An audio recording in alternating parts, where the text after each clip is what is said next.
The War of the Worlds by H. G. Wells. Narrated by R. J. Bayley. Book 1. The Coming of the Martians. Chapter 3. On Horsell Common. I found a little crowd of perhaps 20 people surrounding the huge hole in which the cylinder lay. I have already described the appearance of that colossal bulk, embedded in the ground. The turf and gravel about it seemed charred as if by a sudden explosion. No doubt its impact had caused a flash of fire. Henderson and Ogilvy were not there. I think they perceived that nothing was to be done for the present, and had gone away to breakfast at Henderson's house. There were 4 or 5 boys sitting on the edge of the pit, with their feet dangling, and amusing themselves, until I stopped them, by throwing stones at the giant mass. After I had spoken to them about it, they began playing at touch in and out of the group of bystanders. Among these were a couple of cyclists, a jobbing gardener I employed sometimes, a girl carrying a baby, Greg the butcher and his little boy, and 2 or 3 loafers and golf caddies who were accustomed to hang about the railway station. There was very little talking. Few of the common people in England had anything but the vaguest astronomical ideas in those days. Most of them were staring quietly at the big table-like end of the cylinder, which was still as Ogilvy and Henderson had left it. I fancy the popular expectation of a heap of charred corpses was disappointed at this inanimate bulk. Some went away while I was there, and other people came. I clambered into the pit and fancied I heard a faint movement under my feet. The top had certainly ceased to rotate. It was only when I got thus close to it that the strangeness of this object was at all evident to me. At the first glance, it was really no more exciting than an overturned carriage or a tree blown across the road.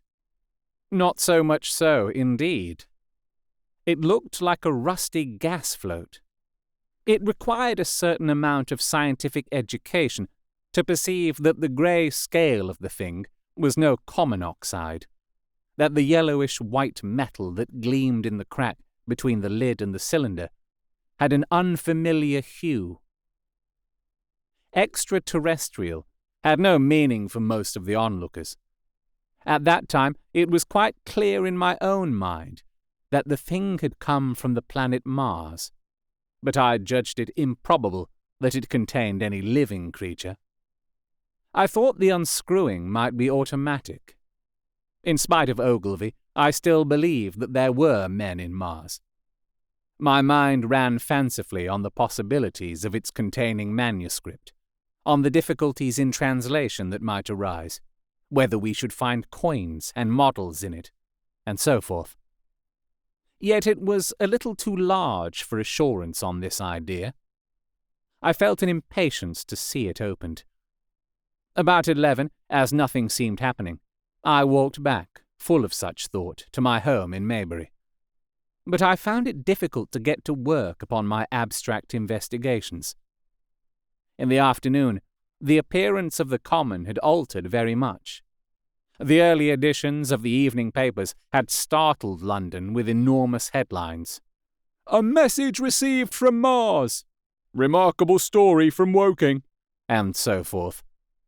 In addition, Ogilvy's wire to the Astronomical Exchange had roused every observatory in the 3 kingdoms.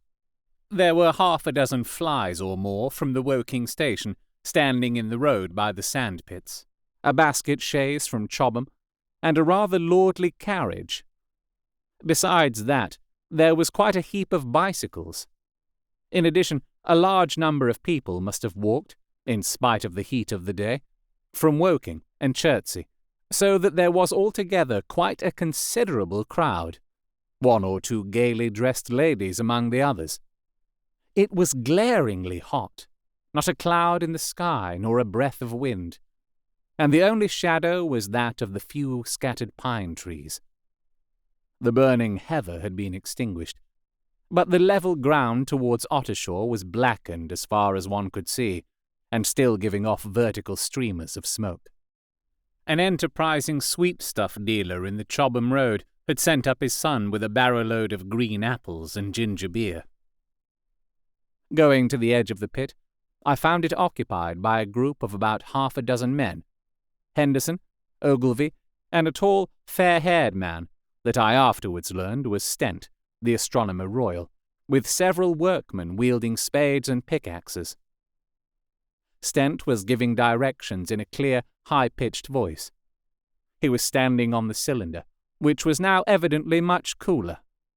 His face was crimson and streaming with perspiration, and something seemed to have irritated him. A large portion of the cylinder had been uncovered, though its lower end was still embedded.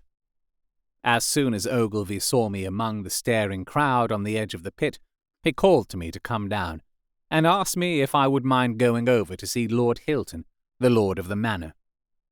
The growing crowd, he said, was becoming a serious impediment to their excavations, especially the boys. They wanted a light railing put up, and help to keep the people back. He told me that a faint stirring was occasionally still audible within the case, but that the workmen had failed to unscrew the top, as it afforded no grip to them. The case appeared to be enormously thick, and it was possible that the faint sounds we heard represented a noisy tumult in the interior. I was very glad to do as he asked, and so become one of the privileged spectators within the contemplated enclosure. I failed to find Lord Hilton at his house, but I was told he was expected from London by the 6 o'clock train from Waterloo, and as it was then about 5:15, I went home, had some tea, and walked up to the station to waylay him.